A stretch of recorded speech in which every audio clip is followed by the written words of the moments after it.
Hi friends, എല്ലാവർക്കും ഇന്നത്തെ വീഡിയോയിലേക്ക് സ്വാഗതം. ഇന്ന് നമുക്ക് ദോശക്കും ചപ്പാത്തിക്കും പൂരിക്കും ഒക്കെ കഴിക്കാൻ പറ്റിയ വളരെയധികം ടേസ്റ്റി ആയിട്ടുള്ള അതുപോലെ തന്നെ വളരെ എളുപ്പത്തിൽ തയ്യാറാക്കാനും പറ്റിയ ഒരു വെജ് കടായി തയ്യാറാക്കുന്നത് എങ്ങനെയെന്ന് കാണാം. അപ്പോൾ നമുക്ക് നേരെ വീഡിയോയിലേക്ക് പോകാം. അപ്പോൾ അതിന് വേണ്ടിയിട്ട് ആദ്യം തന്നെ കടായി സ്റ്റൗവിൽ വെച്ച് അതിലേക്ക് 2 ടീസ്പൂൺ മല്ലി, 1/2 ടീസ്പൂൺ ചെറിയ ജീരകം, 1/2 ടീസ്പൂൺ പെരിഞ്ജീരകം, 2 വറ്റൽമുളക്, 10-12 കുരുമുളക് ഇത്രയും ഇട്ട് ഇതിനൊന്ന് നന്നായിട്ട് ചൂടാക്കി എടുക്കുക.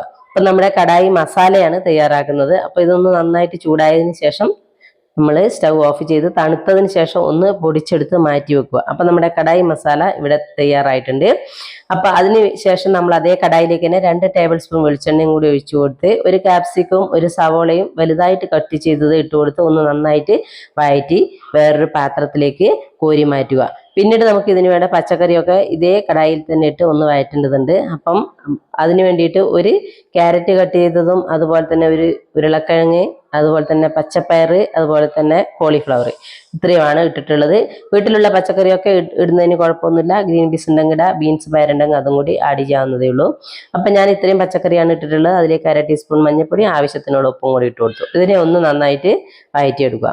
അപ്പോൾ ഇതൊന്ന് നന്നായിട്ട് വഴറ്റിയതിന് ശേഷം നമ്മൾ ഇതിനെ ഒന്ന് വേറൊരു പാത്രത്തിലേക്ക് കോരി മാറ്റുക. അപ്പോൾ നമ്മുടെ പച്ചക്കറിയൊക്കെ നന്നായിട്ട് വഴണ്ടി വന്നിട്ടുണ്ട്.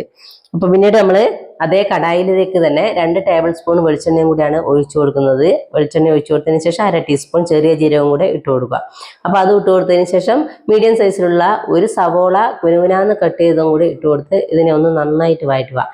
അപ്പം ഒന്ന് നന്നായി വഴണ്ടി വരുന്ന സമയം അതിലേക്ക് അല്പം ഇഞ്ചി വെളുത്തുള്ളി പേസ്റ്റും കൂടി ഇടുക.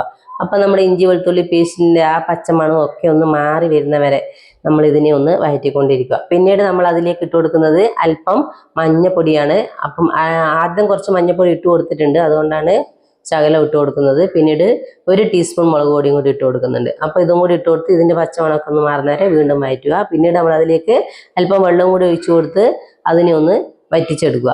അപ്പം അതിൻ്റെ വെള്ളം ഒന്ന് കുറച്ച് വറ്റുന്ന ആ സമയത്ത് നമ്മൾ അതിലേക്ക് മീഡിയം സൈസിലുള്ള 2 തക്കാളി അരച്ചത് ഒഴിച്ചു കൊടുക്കുക. അപ്പോൾ ആ തക്കാളിയും കൂടി ഒഴിച്ചു കൊടുത്ത് നമ്മൾ തക്കാളിയുടെ ആ ഒരു പച്ചമണമൊക്കെ ഒന്ന് മാറി വരുന്നവരെ അതും ഒന്ന് നന്നായിട്ട് വഴറ്റുക.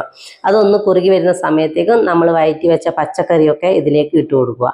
അപ്പോൾ നമ്മൾ പച്ചക്കറിയെല്ലാം ഇട്ട് കൊടുത്ത് ഇതിനെ ഒന്നും കൂടി നമ്മൾ വഴറ്റിയെടുക്കുക. പിന്നീട് നമ്മൾ ഇതിലേക്ക് ഇട്ട് കൊടുക്കുന്നത് നമ്മൾ എടുത്തു വെച്ച മസാലയാണ്. അപ്പോൾ ആ കടായി മസാലയും കൂടെ ഇട്ട് കൊടുത്ത് നമ്മൾ ഇതിനെ ഒന്ന് കുറച്ച് സമയത്ത് മസാലയുടെ മണമൊക്കെ ഒന്ന് മാറുന്നവരെ വീണ്ടും ഒന്ന് വഴറ്റി കൊടുക്കുക. പിന്നീട് നമ്മൾ ഇത് വേവാൻ ആവശ്യത്തിനുള്ള വെള്ളം കൂടെ ഒഴിച്ചു കൊടുക്കുക. അപ്പം നമ്മൾ ആദ്യം വഴറ്റി എടുത്തില്ലെങ്കിൽ നമ്മൾ പച്ചക്കറിക്കൊക്കെ വേവുള്ളത് കൊണ്ട് തന്നെ വെന്തിട്ടുണ്ടാവില്ല. അതുകൊണ്ട് ഇതിന് വേവാൻ ആവശ്യത്തിനുള്ള വെള്ളവും കൂടെ ഒഴിച്ചു കൊടുക്കുക. അപ്പം അതും കൂടെ ഒഴിച്ചു കൊടുത്ത് ഒന്ന് നന്നായിട്ട് മിക്സ് ചെയ്യുക. അപ്പം നമ്മളിതിനെ ഒന്ന് തിളച്ചതിന് ശേഷം ഒരു ഹൈ ഫ്ലെയിമിലിട്ട് ഒന്ന് തിളപ്പിക്കുക. തിളച്ചതിന് ശേഷം ഒന്ന് ലോ ഫ്ലെയിമിലേക്ക് ഇട്ടിട്ട് ഒന്ന് അടച്ച് വെച്ച് ഒരു 10 മിനിറ്റ് കുക്ക് ചെയ്തെടുക്കുക. അപ്പം നമ്മുടെ പച്ചക്കറിയൊക്കെ വെന്ത് നമ്മുടെ മസാലയൊക്കെ അതിന് പിടിച്ച് വന്നിട്ടുണ്ട്. ആ സമയത്തേക്ക് നമ്മളിതിലേക്ക് അല്പം ഫ്രഷ് ക്രീമാണ് ഒഴിച്ചു കൊടുക്കുന്നത്. അപ്പോൾ അതും കൂടെ ഒഴിച്ചു കൊടുത്ത് നമ്മളതിലേക്ക് ഒരു എടുത്തു വെച്ചിരിക്കുന്ന ക്യാപ്സിക്കവും സവോളയും കൂടെ ഇട്ട് കൊടുത്തു. അതിലേക്ക് 1/2 ടീസ്പൂൺ ഗരം മസാലയാണ് ഇട്ട് കൊടുക്കുന്നത്. അതും കൂടി ഇട്ട് കൊടുത്ത് നമ്മൾ അല്പം കസൂരി മേത്തിയും കൂടി ഇട്ട് കൊടുക്കുക. ഇതും കൂടി ഇട്ട് കൊടുത്ത് ഇതിനെ ഒന്ന് നന്നായിട്ട് മിക്സ് ചെയ്തെടുക്കുക. പിന്നീട് ഇതിന് നമുക്ക് കുറച്ച് ലൂസ് വേണം കറിക്ക്, അതുകൊണ്ട് ഒരു തിളപ്പിച്ച വെള്ളം അല്പം കൂടി ഒഴിച്ചു കൊടുക്കുക. അപ്പോൾ അതും കൂടി ഒഴിച്ചു കൊടുത്ത് നമ്മൾ വീണ്ടും ഒന്നും കൂടി ഇതിനെ ഒന്ന് തിളപ്പിച്ചെടുക്കുക. അപ്പോൾ ഒന്ന് തിളച്ച് വരുന്ന സമയത്തേക്കും നമ്മളിതിലേക്ക് അല്പം കറിവേപ്പ് ഇട്ട് കൊടുക്കുക. അതുപോലെ തന്നെ അല്പം മല്ലി ഇലയും കൂടെ ഇട്ട് കൊടുക്കുക. അപ്പം ഉപ്പ് ആദ്യം ചേർത്തിട്ടുണ്ടായിരുന്നു നമ്മൾ പച്ചക്കറി വഴറ്റുന്ന സമയത്തേക്ക്, എങ്കിലും ഉപ്പ് ഉണ്ടോ ഇല്ലയോ എന്ന് നോക്കിയിട്ട് വീണ്ടും അല്പം കൂടി ഇട്ട് കൊടുത്തിട്ടുണ്ട് ഞാൻ. എൻ്റെ ഇതിന് അല്പം ഉപ്പ് കുറവായിരുന്നു. അപ്പോൾ നമ്മുടെ കറി ഇവിടെ റെഡി ആയിട്ടുണ്ട്. അപ്പോൾ എല്ലാവരും ഒന്ന് ചെയ്ത് നോക്കുക, ഫീഡ്ബാക്ക് അറിയിക്കുക. ഒരു നല്ലൊരു വീഡിയോ ആയിട്ട് നാളെ വരാം.